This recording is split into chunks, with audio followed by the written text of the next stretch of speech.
नमस्कार, ND24 में आप सभी का स्वागत है। मैं हूं आपके साथ दिव्यांशु जोशी और आज जिनसे हम बात करने जा रहे हैं वो ना सिर्फ राजधानी भोपाल के बल्कि मध्य प्रदेश के फेमस गैस्ट्रोएंटरोलॉजिस्ट हैं, गैस्ट्रो केयर हॉस्पिटल के ओनर डॉक्टर संजय कुमार के साथ। सर, बहुत बहुत स्वागत है आपका ND24 में।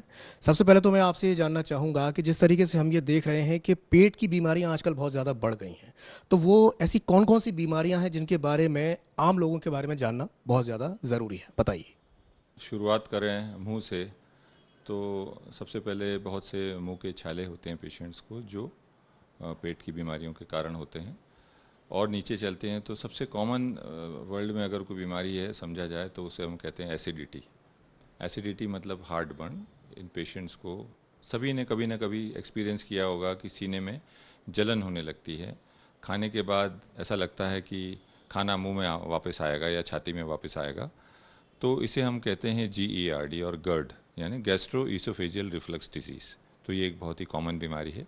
और नीचे चलते हैं तो फिर पेट में होते हैं पेप्टिक अल्सर्स होते हैं, पेट के कैंसर्स होते हैं। और देखते हैं तो वहीं पर लिवर और पैनक्रियाज की बीमारियां होती हैं। लिवर की बीमारियों में मेरे ख्याल से सबसे कॉमन बीमारी इस समय वर्ल्ड में है फैटी लिवर या non alcoholic fatty liver disease. Then pancreas की बीमारी होती है जो वो भी शराब से होती हैं, जिसको acute pancreatitis, chronic pancreatitis. Then gall bladder में होते हैं स्टोन्स होते हैं। फिर आंतों की तमाम बीमारियां होती हैं, जैसे कि आंतों में ट्यूबरकुलोसिस होता है, आंतों में खाना पचाने की शक्ति कम हो जाती है जिसे मैल एब्जॉर्प्शन कहते हैं। क्रोन्स डिजीज़ यानी IBD एक बीमारी होती है, इन्फ्लेमेटरी बाउल डिजीज़, जो वेस्ट की बीमारी कही जाती थी, लेकिन पिछले 40 सालों में हिंदुस्तान में भी काफ़ी मात्रा में क्रोन्स और अल्सरेटिव कोलाइटिस के पेशेंट देखते हैं।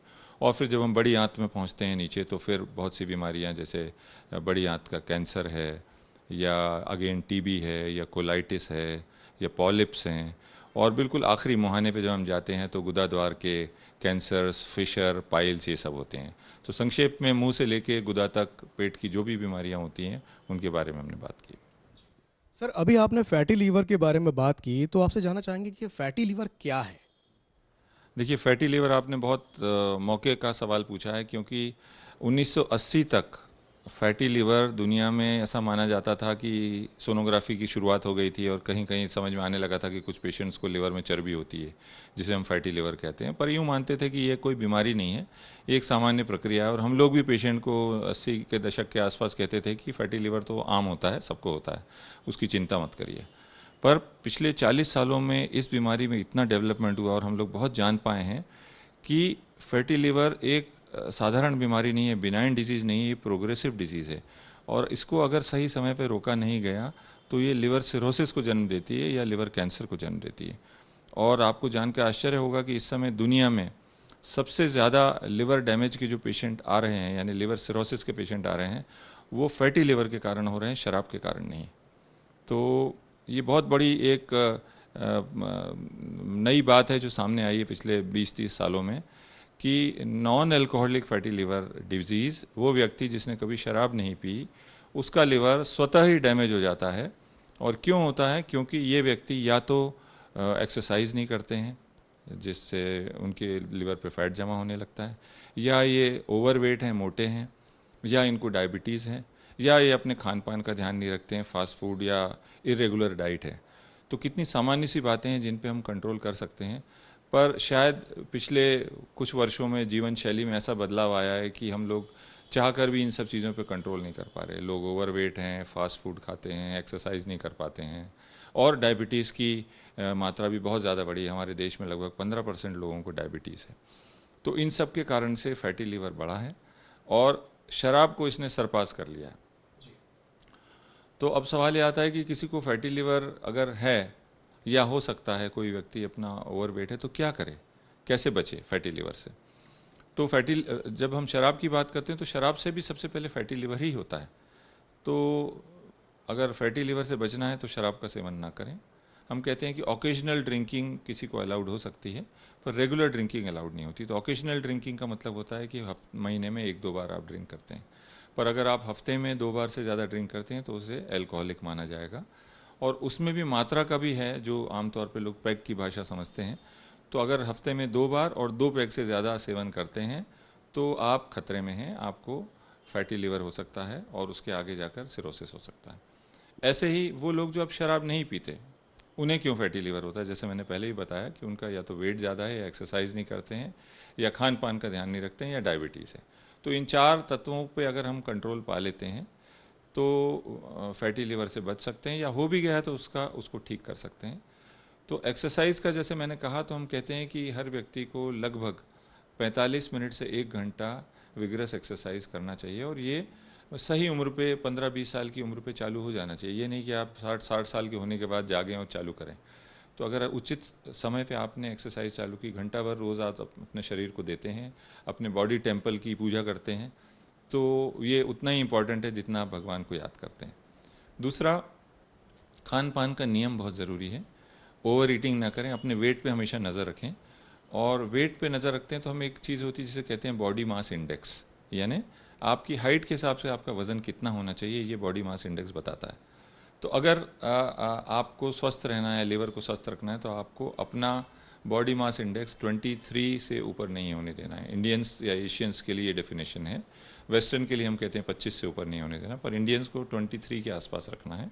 यानी मोटे तौर पे आप समझेंगे तो एक 6 फुट के व्यक्ति का वेट 75 से 80 किलो के बीच होना चाहिए, ना कि 90 या 95 किलो। ऐसे ही हर हाइट के लिए बना है। तो आप अपनी बॉडी मास इंडेक्स को कंट्रोल में रखें, और उसको रखने के लिए आपको डाइट का ध्यान रखना है। एक्सरसाइज तो आप करेंगे ही, डाइट में हम लोग कहते हैं कि आप नियमित 3 बार भोजन ज़रूर करें। तो इसमें सुबह का नाश्ता जो अच्छा समचुअस होना चाहिए, दोपहर का खाना और रात का खाना। बीच में आप 1-2 बार फल आदि का सेवन कर सकते हैं। इसमें से कोई भी आपकी डाइट एक्सेसिव ऑयली या एक्सेसिव मीठी ना हो, मतलब कार्बोहाइड्रेट का भी सेवन कम करें, प्रोटीन का सेवन बढ़ाएं।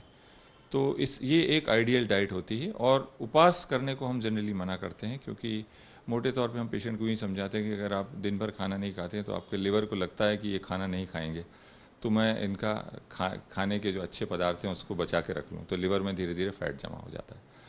तो उपवास करना भी इस कंडीशन के लिए हानिकारक होता है। तो नियमित डाइट, एक्सरसाइज, अल्कोहल का अवॉइडेंस, और अगर आपको डायबिटीज़ है तो डायबिटीज़ को अपने डायबिटोलॉजिस्ट से कंट्रोल करके उनसे मिल के शुगर को कंट्रोल में रखें। डॉक्टर साहब, आपसे ये भी जानना चाहेंगे कि क्या पेट से संबंधित कैंसर भी होते हैं, और अगर होते हैं तो कितने टाइप के होते हैं? देखिए, पेट को हम लोग कहते हैं पेंडोराज बॉक्स, मतलब अंदर क्या है ये किसी को नहीं पता। तो पेट के सभी जितने भी ऑर्गन्स मैंने शुरू में बताए, उन सब में कैंसर होते हैं। मुंह से लेकर गुदा तक पूरे गैस्ट्रोइंटेस्टाइनल ट्रैक्ट में कैंसर्स होते हैं। पैनक्रियाज में, गॉल ब्लैडर में, गॉल ब्लैडर की नलियों में, और लिवर में, सभी में कैंसर्स होते हैं। तो अब सवाल आता है लिवर कैंसर की। अगर हम बात करें तो लिवर कैंसर का सबसे बड़ा कारण दुनिया में मैंने पहले ही बताया, वो है फैटी लिवर डिजीज़। और दूसरा कारण है हेपेटाइटिस बी और सी। अब यहाँ संक्षेप में ये बात कर लेते हैं कि हेपेटाइटिस क्या है। हेपेटाइटिस वो वायरस होता है जो लिवर पे इन्फेक्शन करता है और लिवर की सूजन को जन्म देता है। आमतौर पे जैसे किसी को पीलिया होता है तो हम ये मानते हैं कि इनको इन्फेक्शन हुआ है वायरस से, और उसके कारण लिवर काम नहीं कर रहा और पीलिया हो जाता है। तो बहुत से वायरस होते हैं ABCDE जो पीलिया करते हैं, पर इनमें से 2 मुख्य हैं, हेपेटाइटिस बी और सी, जो पीलिया ठीक भी हो जाए तो उसके बाद ये लिवर में घर बना लेते हैं, और लिवर में घर बना लिया तो धीरे धीरे लिवर को ख़राब करते हैं, लिवर सिरोसिस और लिवर कैंसर को जन्म देते हैं। तो लिवर कैंसर की बात आएगी तो हेपेटाइटिस बी और सी से बचना है, फैटी लिवर से बचना है, अल्कोहल से बचना है, और डायबिटीज़ है तो उसको कंट्रोल में रखना है। तो ये तो बात हुई लिवर कैंसर्स की।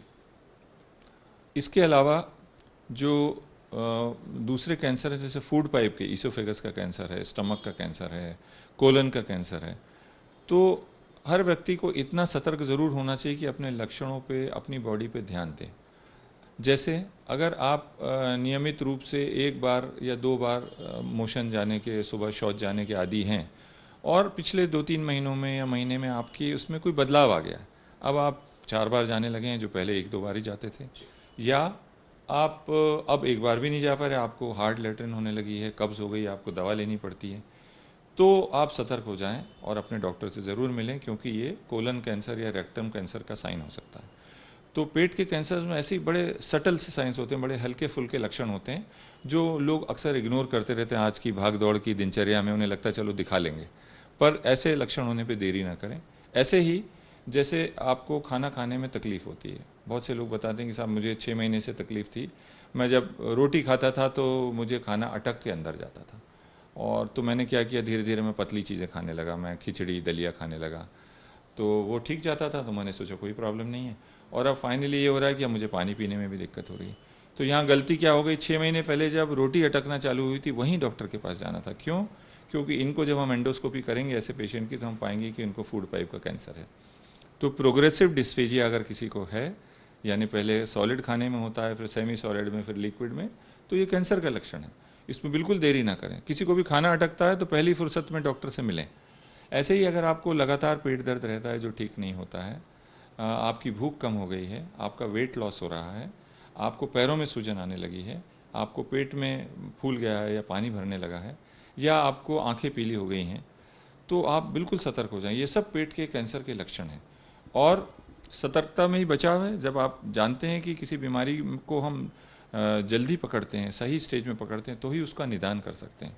अगर देरी हो गई, स्टेज 4 में हमने कैंसर को पकड़ा, तो जाहिर है अब हम बहुत मदद नहीं कर पाएंगे पेशेंट की। तो सारी हेल्थ केयर फैसिलिटीज़ में फ़िलासफ़ी ये होना चाहिए कि हम बीमारियों को सही समय पर पकड़ें, स्पेशली कैंसर्स को, क्योंकि कैंसर को आपने स्टेज 1 और 2 में पकड़ा तो आपके पास बहुत कुछ है करने को, लेकिन स्टेज 3 और 4 में बहुत कुछ नहीं है। लीवर से लीवर को बचाने के लिए, लीवर के बचाव के लिए क्या कुछ सावधानियां बरतनी चाहिए, क्या दिनचर्या होनी चाहिए और क्या वो बचाव किए जाने चाहिए, उनके बारे में कुछ बताइए। देखिए, लीवर का पूरा संबंध खान पान से है। तो एक बीमारी के बारे में हमने पहले ही बात की जिसे हम फैटी लीवर कहते हैं। तो लीवर को आपको बचाना है तो आपको एक बहुत नियमित और डिसिप्लिन्ड लाइफस्टाइल रखनी चाहिए।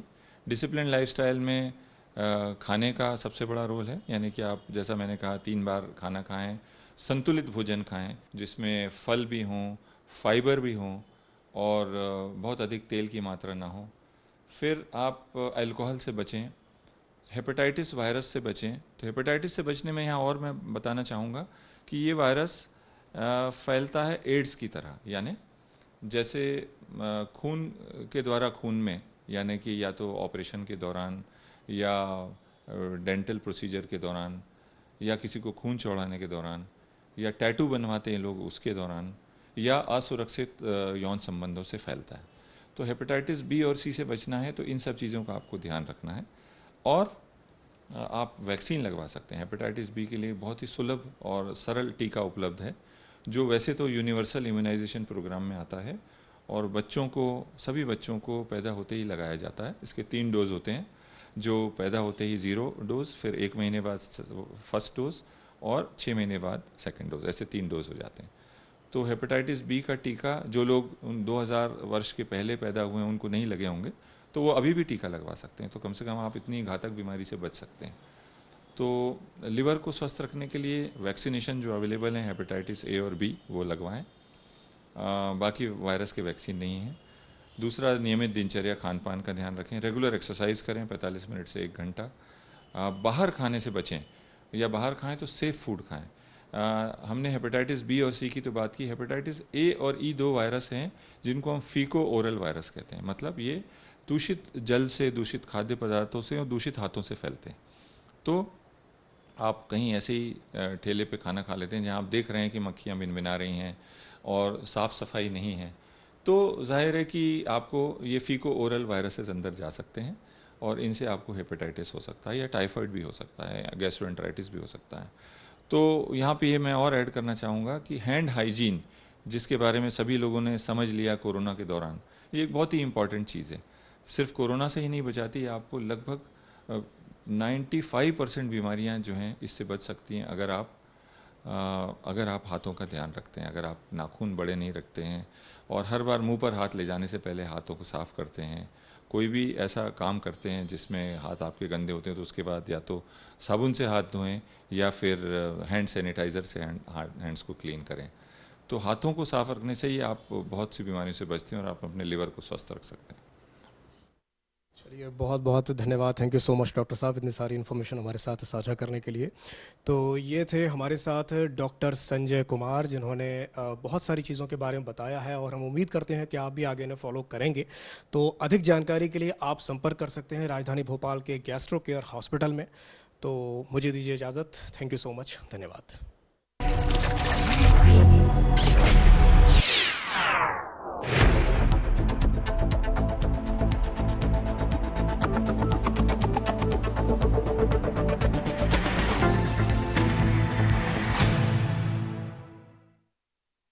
सोशल